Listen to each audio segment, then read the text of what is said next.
What is going on, everyone? Welcome to the Poke Office. My name is Colin. I want to talk about thinking about quitting my job to go full-time into the Pokemon business. I see some of my friends do it.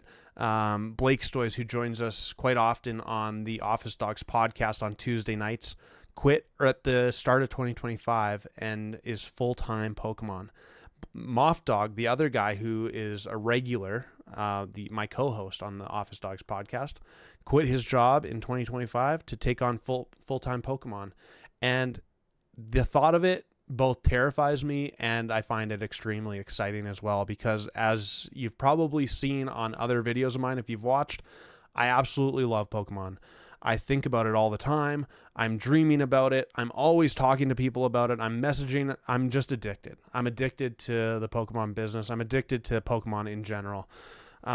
But man, it's a scary proposition to actually drop everything else and dive headfirst into the Pokemon business, because there's a lot of security in my job.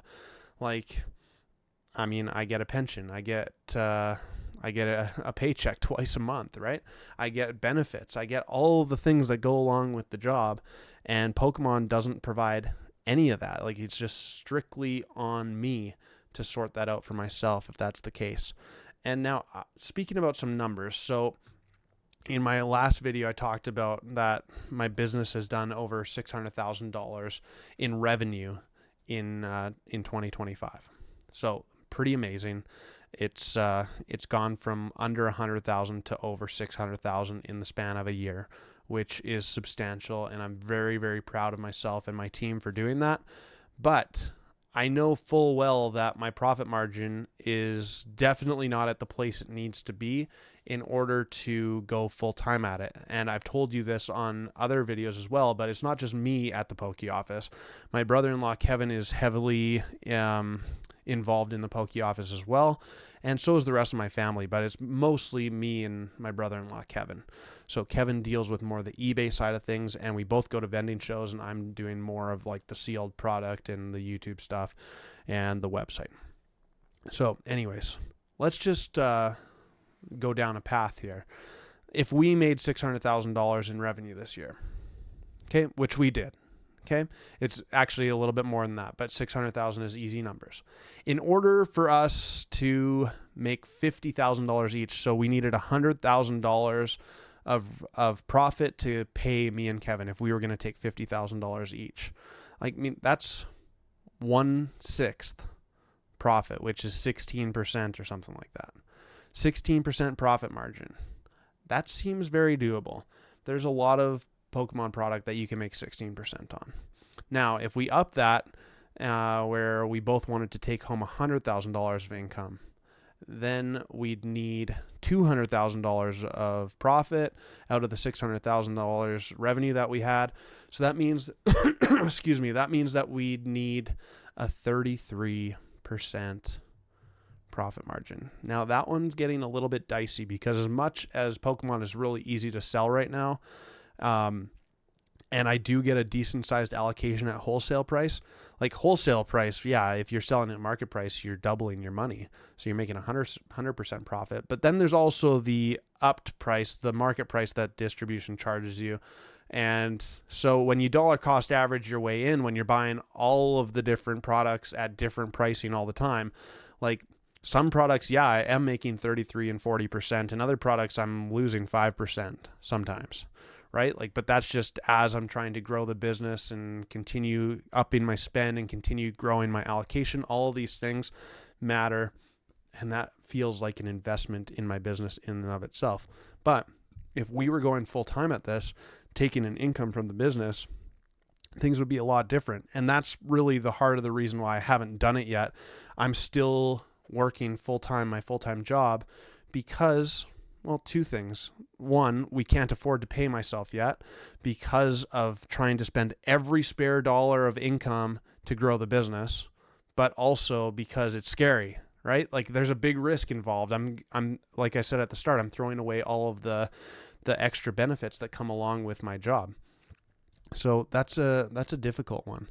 Now, I often wonder to myself, if I did quit my job, what would happen? Because then I'd have Monday to Friday, free to actually work on the Pokemon business, right? There would be 8 to 10 hours in the day longer that I could actually work on growing my Shopify store, that growing relationships with people who I wholesale to, delivering product, packing product, all of the things. I could probably go to more vending shows on the weekends. There's so many different things that I could do. Restocking cards. I could be scouring the Facebook groups and Facebook Marketplace for good deals. And like, there's so much more you can do when you have more time.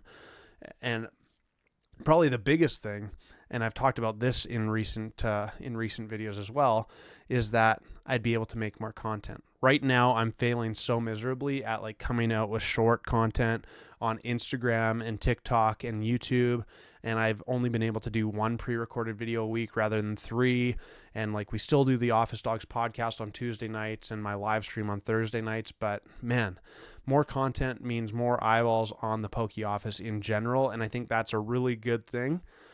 So there's definitely something to be said. Like, if I didn't have my full-time job, then there would be more opportunity.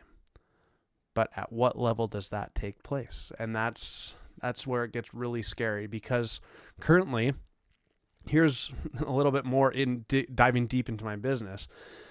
Like, the way that it works is I place an order at distribution and they charge my credit card however much money it is, and then it takes a week for it to get here because it's coming from Ontario usually, and so that's on the east side of Canada, and then it's coming all the way to the west side of Canada where I live. So it takes for sure a week to get the product, and then now I have to sell that product, so it's going to take a little bit of time, and from there, now it's from there. Not only am I selling it, but there's some turnaround time to sell it. So if people pay for it online, then I have to wait a whole nother week for those credit card payments to finish up and actually make it into my bank account. So at minimum, there's this 2-week rolling window. So all the time it feels like I'm chasing the credit card. And even though I'm making profit, it still feels like I'm chasing the credit card, because in that 2-week period of time, the distributor charges my card again and sends me more product. And it's just this constant flow and cycle of buy more stuff, get more stuff, sell more stuff, wait for the payment to come through, and then buy more stuff and sell more stuff. And so it's just been a really challenging time, very fulfilling time. Don't take this as complaining, but a very challenging time learning the ins and outs of how this business is operating, because I've grown quite quickly, and it's really hard. It's really hard because there's just this time lapse, and I've had to get more and more comfortable of having and holding a balance on my credit card, which I've never done in my life. I always pay my credit card off ASAP, and that's a little bit challenging. It's a hard mindset to get into, but that's just the way it is. And ultimately, what I'd love for it to have happen is to make enough income that I have enough in the bank account to not carry that charge, where I can pay it off and I'm paying for it up front and then charging the credit card, and I'm not like chasing after the credit card, if that makes sense. I have enough to deal with the new orders coming in. But I'm not there yet. And this is after a year and a bit of grinding, and I'm still not there yet, because what I said, this is the opportunity that we're still working my full-time job gives me, is that I get to rely on my personal income so that every spare dollar goes into growing the business and buying more inventory and spending more of the stinky price dollars on product to move, and then working hard to sell it, and then chasing off the credit card and rinsing and repeating over and over and over again, so that my reputation grows, my business grows, my allocation grows, my everything grows. But I'm not relying on the money for myself, because I still have my personal income. It's tough. I don't know when it is the right time to quit. And it's probably different for everyone, right? Like, some people are going to have life events where all of a sudden they lose their job, and now it's just like time to dive headfirst into it right away. And I mean, you better make some money, otherwise you're not going to eat. And my situation's not like that. And I think there's some amazing things to be said about people who are in desperation, right? Like, I'm not in desperation. I'm just loving it, and I'm committed to it because I'm addicted to my Pokemon business. But I think there's something to be said, like in different life circumstances, if you are in desperation for feeding your family and paying off the bills, I mean, you're going to work your butt off to make that happen. So if it all depends, like I'm just spewing off nonsense here, but your life